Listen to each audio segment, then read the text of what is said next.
Hi friends, welcome to my channel Tally online class. आज की इस वीडियो में हम एक्सपेंसेस पे जीएसटी लगाएंगे और इसमें हम जो एक्सपेंसेस पे कर रहे हैं और उसके अगेंस्ट जो हमें रिवर्स चार्ज के अगेंस्ट हम एक्सपेंसेस पे कर रहे हैं उस पर हमें इनपुट टैक्स क्रेडिट कैसे मिलेगा और उसकी एडजस्टमेंट एंट्रीज कैसे होंगी ये हम देखेंगे। तो सबसे पहले मेरे पास बहुत सारे लोगों के कमेंट्स आ रहे थे कि आप एक्सपेंसेस पे हमें जीएसटी बताओ कि कैसे हम अगर हम किसी अनरजिस्टर्ड डीलर से कोई एक्सपेंसेस हम लेते हैं, हमें जो इनवॉइस मिलता है उस पर टैक्स जो है वो कैलकुलेट होके नहीं आ रहा तो हम भी लगाएंगे या नहीं लगाएंगे, उसका इनपुट टैक्स क्रेडिट हम कैसे लेंगे।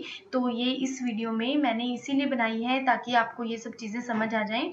तो आइए हम स्टार्ट करते हैं। सबसे पहले देखिए, अगर हमें कोई भी एक्सपेंस का आपको बिल मिलता है और आपको एंट्रीज में टैली में एंटर करनी है तो हम स्टार्ट करते हैं। सबसे पहले मैं यहाँ पे अपना फाइनेंशियल ईयर ठीक कर लेती हूँ।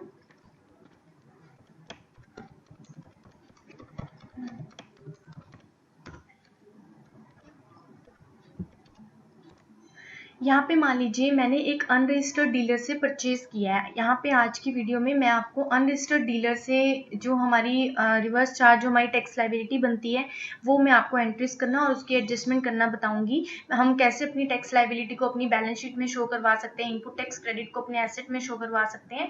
तो ये चीज़ें आज मैंने आपको बताने वाली हूँ। तो सबसे पहले हम फर्स्ट करेंगे कि अगर हमें कोई अनरजिस्टर्ड डीलर से कोई गुड्स जो है वो परचेज करनी है तो आपको एक अनरजिस्टर्ड डीलर के नाम से लेजर क्रिएट करना पड़ेगा। जैसे मैंने यहाँ पे क्रिएट ऑलरेडी किया हुआ है अनरजिस्टर्ड डीलर। यहाँ पे मैंने देखिए इसका लेजर कैसे क्रिएट किया है। आपने अनरजिस्टर्ड डीलर लिया अंडर सन्ड्री क्रेडिटर्स, देन आपने इसमें जब आप सेट ऑल्टर जीएसटी डिटेल्स करेंगे, यस करेंगे, तो आपने यहाँ पे अनरजिस्टर्ड सेलेक्ट कर लेना है। उसके बाद जब आप इसको एक्सेप्ट कर लेंगे तो उसके बाद आप यहाँ पे परचेज लेजर में परचेज ले लेंगे। जब आप यहाँ पे परचेज लेंगे तो यहाँ पर आप सेलेक्ट करेंगे परचेज फ्रॉम अनरजिस्टर्ड डीलर। अगर आप लाइसेंस मोड पे यूज कर रहे हैं तो जैसे ही आप पार्टी नेम लेंगे यहाँ पर क्लासिफिकेशन नीचे अपने आप शो हो जाएगा।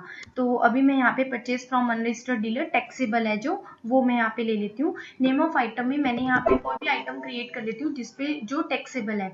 तो यहाँ पे मैंने मान लीजिए ले लिया कीबोर्ड, यहाँ पे मैंने इसको नंबर्स में ले लिया। Then set alter GST details में यस कर दूंगी और इस पे मैं इसको टैक्सेबल करके टैक्स रेट इस पे फिक्स कर देती हूँ। फॉर एग्जांपल मैंने 66% इस पे टैक्स रेट जो है वो फिक्स कर दिया। तो अब देखिए यहाँ पे जब हम कीबोर्ड पे क्वांटिटी लेती हूँ मैं, देन मैंने रेट लिया। अब जो मैं इस पे टैक्स कैलकुलेट करूंगी मेरे पास कोई भी टैक्स कैलकुलेट नहीं होगा। क्यों नहीं होगा? क्योंकि एक अनरजिस्टर्ड डीलर है और अनरजिस्टर्ड डीलर के अगेंस्ट आपकी लायबिलिटी बनेगी कि आप गवर्नमेंट को टैक्स पे करोगे क्योंकि आप एक रजिस्टर्ड डीलर हो। अनरजिस्टर्ड डीलर जो है वो आपसे टैक्स कलेक्ट नहीं करेगा। उसके बाद आप उसका इनपुट टैक्स क्रेडिट ले सकते हैं जो भी आप टैक्स पे करेंगे। तो अभी हम क्या करते हैं, यहाँ पे टैक्स एनालिसिस आप ऑल्ट प्लस ए करके चेक कर सकते हैं कि कीबोर्ड पे हम यहाँ पे इसको डिटेल में देखेंगे ऑल्ट F1। तो आप देख सकते हैं कीबोर्ड पे 66% जो है टैक्स लायबिलिटी 1200 रुपीज जो है वो देखिए यहाँ पे नोट्स आ गया amount of tax subject to reverse charge. ये रिवर्स चार्ज मैकेनिज्म में आपका ऐड हो गया है क्योंकि इसके लिए जो आपको टैक्स पे करना है ये बायर को करना है जिसने गुड्स परचेज करे हैं, क्योंकि वो एक रजिस्टर्ड डीलर है और आपने जो गुड्स परचेज करे हैं वो एक अनरजिस्टर्ड डीलर से परचेज किए हैं। ओके, तो नेक्स्ट हम एंट्री ऐसे ही कर लेते हैं। इसको मैं एक्सेप्ट कर देती हूँ। अभी कंट्रोल ए करके मैंने इसको सेव किया। अब उसके बाद मान लीजिए कि आपको एक इनवॉइस मिलता है जिसमें आपने स्टेशनरी एक्सपेंसेस पे किए हैं और आपको मान लीजिए 5000 रुपीज का इनवॉइस मिलता है और आपने एंट्री इसमें करनी है। तो अब देखिए आप एक्सपेंसेस की एंट्री पेमेंट वाउचर में करेंगे या परचेज वाउचर में करेंगे। आप एक्सपेंसेस की एंट्री परचेज वाउचर में कर सकते हैं बट उसके लिए आपको एक ऑप्शन को यस करना पड़ेगा। सबसे पहले तो आपको क्या करना है, यहाँ पर हम एक अनरजिस्टर्ड, मान लीजिए मैंने कोई भी एक मैं पार्टी का नेम बना लेती हूँ जिसने भी आपको स्टेशनरी एक्सपेंसेस के लिए इनवॉइस दिया है। तो यहाँ पे मैंने पार्टी अकाउंट नेम में एक इनवॉइस बना लिया, एक पार्टी नेम बना लिया।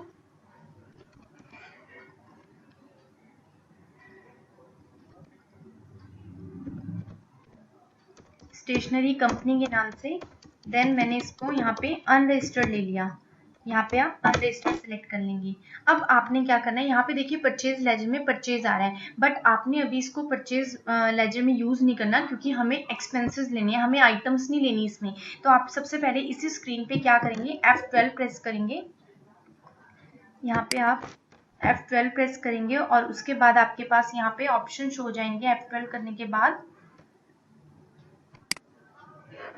जब आप यहाँ पे F12 प्रेस करेंगे तो आपके पास press F12 for more options आएगा। आपने मोर ऑप्शंस पे क्लिक करना है। एडवांस पे आप करेंगे क्लिक। यहाँ पे देखिए आपके पास फर्स्ट ऑप्शन आ रहा है जनरल ऑप्शंस में। फर्स्ट ही है allow expenses fixed assets for accounting allocations. इस ऑप्शन को आपने सबसे पहले यस कर लेना है। अगर आप यहाँ पे परचेज वाउचर में अपनी एक्सपेंसेस या फिर कोई फिक्स्ड एसेट डाल के एंट्री करना चाहते हैं तो आपको ये ऑप्शन अलाउ करेगा इस चीज को करने के लिए। तो आपने इस ऑप्शन को यस कर लेना है। यस करने के बाद आप इसको एक्सेप्ट करेंगे। आपने एक्सेप्ट किया, कंट्रोल प्लस ए से मैंने इसको सेव किया, एक्सेप्ट किया। देन आपने ऑल्ट प्लस आई करना है फॉर इनवॉइस वाउचर।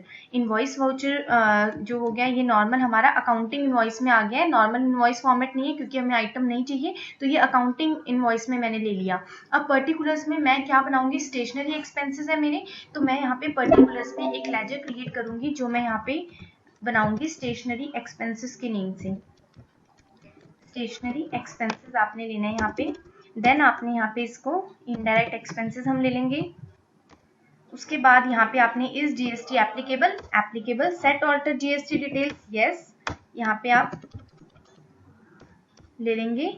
और नेचर ऑफ ट्रांजेक्शन में आपने लेना है purchase from unregistered dealer taxable, क्योंकि ये आपने जो आपको स्टेशनरी एक्सपेंसेस का बिल मिला है वो आपको एक अनरजिस्टर्ड डीलर से मिला और इसने भी आपसे टैक्स कलेक्ट नहीं किया है, बट ये जो आपने स्टेशनरी ली है ये टैक्सेबल है तो आप ही इसके लिए गुड इसी के लिए टैक्स पे करेंगे।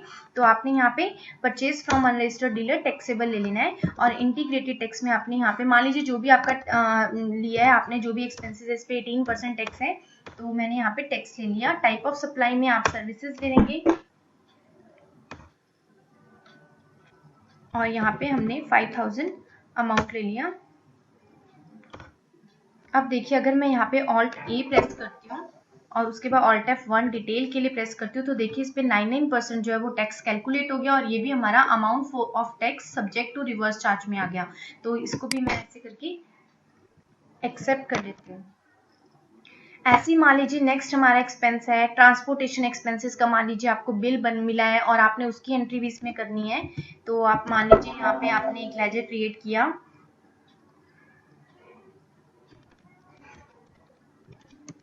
ट्रांसपोर्ट कंपनी के नाम से ही मैं एक लेजर क्रिएट कर लेती हूँ अंडर सन्ड्री क्रेडिटर्स। देन इसको भी मैं अनरजिस्टर्ड डीलर ही ट्रीट करती हूँ। और पर्टिकुलर्स में हम यहाँ पे ट्रांसपोर्टेशन एक्सपेंसेस बनाएंगे और उसके लिए आपके पास जो मैंने अभी आपको F12 करके ऑप्शन बोला है कि आपने वो येस करके रखना है, वो ऑप्शन आपको हमेशा येस रखना है अगर आप एक्सपेंसेस की एंट्रीज परचेज वाउचर में करना चाहती हैं। तो ऑल्ट सी करके मैंने यहाँ पे ट्रांसपोर्टेशन एक्सपेंसेस लिख दी अंडर डायरेक्ट एक्सपेंसेस। इसको आप येस कर लेंगे। नेचर ऑफ ट्रांजैक्शन में purchase from unregistered dealer taxable, यहाँ पे आप टैक्स परसेंटेज अपनी फिक्स कर लेंगे। यहाँ पे मान लीजिए आपको जो इनवॉइस मिला 10,000 रुपीज का मिला है और यहाँ पर जब मैं ऑल्ट प्लस ए प्रेस करूंगी ऑल्ट F1 प्रेस करूंगी तो यहाँ पे मेरी जो है टैक्स जो है वो अपने आप कैलकुलेट हो जाएगा और ये भी मेरा रिवर्स चार्ज में ऐड हो गया क्योंकि मैंने अनरजिस्टर्ड डीलर से ये सर्विसेज जो है वो ली है। अब ऐसे मान लीजिए और भी हमारे काफ़ी सारे एक्सपेंसेस हैं। मान लीजिए आपने अपने जहाँ पे भी आपका बिजनेस है वहाँ पे आपने बिल्डिंग का रेंट पे किया है, तो आप यहाँ पे लैंडलॉर्ड के नाम से एक लेजर बना सकते हैं जिसको आपने पे किया होगा।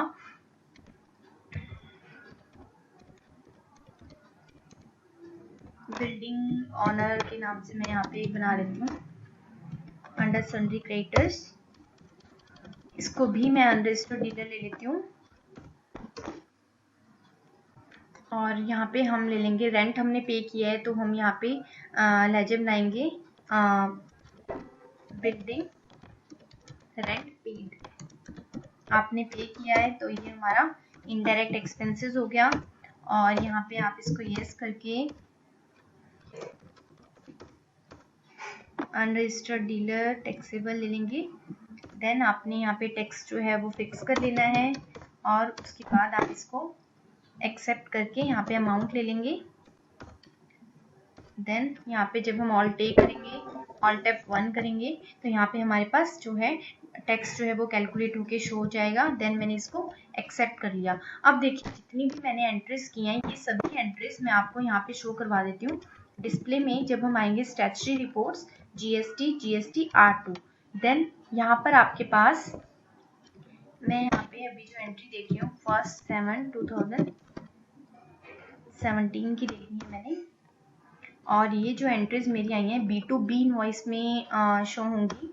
और ये सारी की सारी देखिए जो मैंने अभी एंट्रीज की हैं स्टेशनरी कंपनी से, transport company, building owner, unregistered dealer, ये 4 एंट्रीज मैंने अभी की हैं जो मेरे को B2B इनवॉइस में शो होगी। क्योंकि अगर आप कोई भी अनरजिस्टर्ड डीलर से, चाहे आप कोई गुड्स लेते हैं, चाहे आप कोई सर्विसेज लेते हैं, तो अगर आप कोई भी अपने एक्सपेंस की एंट्रीज भी करेंगे एक अनरजिस्टर्ड डीलर से, तो हमेशा एंट्री जो है वो आपकी B2B इनवॉइस में शो होगी। अब देखिए यहाँ पर टोटल जो मेरा बनता है 75,000 जो है वो मेरी इनवॉइस अमाउंट बन रही है। और टोटल जो देखिए यहाँ पे टोटल टैक्स अमाउंट मेरी 9300 बन रही है, जिसमें सेंट्रल टैक्स अमाउंट जो है वो मेरा 4650 एंड स्टेट टैक्स अमाउंट मेरा 4650 बन रहा है। ठीक है, टोटल जो टैक्स है वो मेरा 9300 है। अब देखिए यहाँ पर जो ये मैंने एंट्री शो की है, अगर मैं यहाँ पे अपना बैलेंस शीट में चेक करती हूँ कि मेरे पास ड्यूटीज एंड टैक्सेस में कुछ शो हो रहा है, तो यहाँ पर देखिए ड्यूटीज एंड टैक्सेस में मेरे पास अभी कुछ भी शो नहीं हो रहा है, क्योंकि अभी मेरे पास कोई भी मैंने ऐसी एंट्री नहीं की है जिसमें मैंने अपनी टैक्स लायबिलिटी बनाई होगी।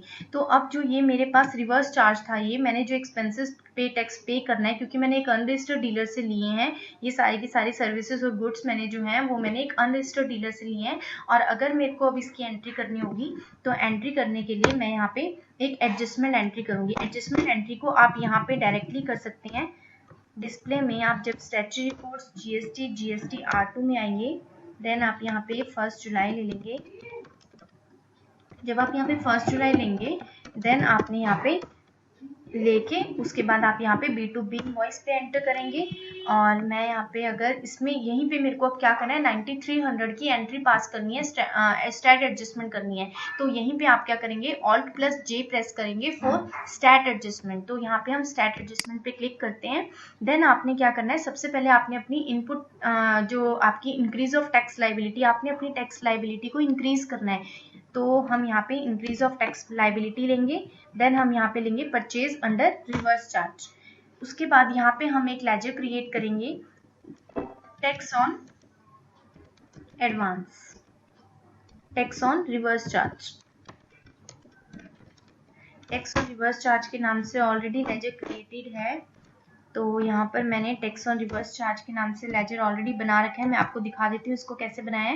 टैक्स ऑन रिवर्स चार्ज को मैंने अंडर करंट एसेट लिया है, क्योंकि मैं एडवांस में ही दे रही हूँ, मेरी लायबिलिटी बन रही है क्योंकि, तो मैं इसलिए अंडर रिवर्स चार्ज पे कर रही हूँ, तो मेरी इसलिए करंट एसेट में ही आ जाएगा, करंट एसेट में आ जाएगा। तो उसके बाद यहाँ पे आप 9300 अमाउंट ले लेंगे, क्योंकि हमारा टोटल जो टैक्स अमाउंट बनता है वो 9300 बनता है। उसके बाद यहाँ पे हम SGST में ले लेंगे, हाफ हो जाएगा इसका 4650 एंड CGST 4650, तो टोटल अमाउंट हमारा 9300 होगा।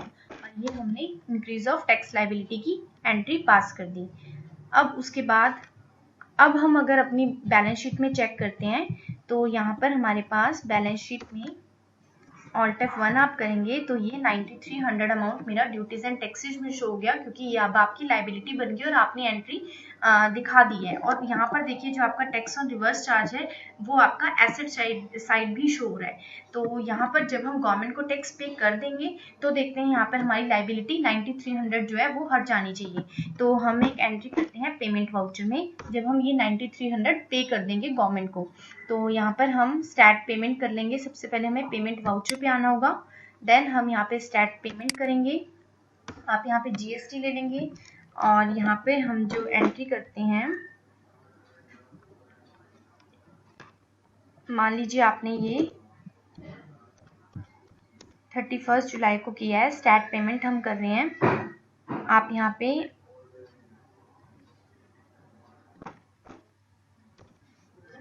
F5 प्रेस करते हैं, देन आपने यहाँ स्टार्ट पेमेंट लेना है। GST यहाँ पे हमने लेना है रिसिपेंट लायबिलिटी, क्योंकि ये रिसीवर की लायबिलिटी है, रिसिपेंट लायबिलिटी है। देन हम यहाँ पे अकाउंट में कैश ले लेंगे जैसे भी आपने पेमेंट किया है। Then CGST 4650, then SGST 4650, then इसको हम एक्सेप्ट कर देंगे। बट हम यहाँ पे प्रोवाइड जीएसटी डिटेल्स को अगर येस करते हैं तो हम यहाँ पे बैंक डिटेल्स दे सकते हैं कि हम कैसे कैसे पेमेंट कर रहे हैं। अगर हम एनईएफटी से कर रहे हैं, अगर हम चेक से कर रहे हैं, तो हम यहाँ पे अपनी पूरी बैंक की डिटेल्स जो है वो दे सकते हैं। उसके बाद आपने इसको एक्सेप्ट कर लेना है।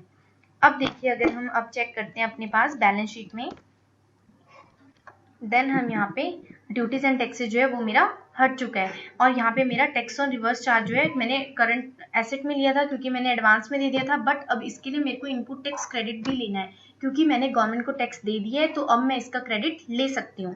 तो जब मेरे को क्रेडिट को इंक्रीज करना होगा अपनी, तो मैं एंट्री कैसे करूँगी, मैं F7 जनरल वाउचर में आऊँगी और मैं एंट्री मान लीजिए 1 अगस्त को करती हूँ और यहाँ मैंने स्टैट एडजस्टमेंट पे किया जीएसटी।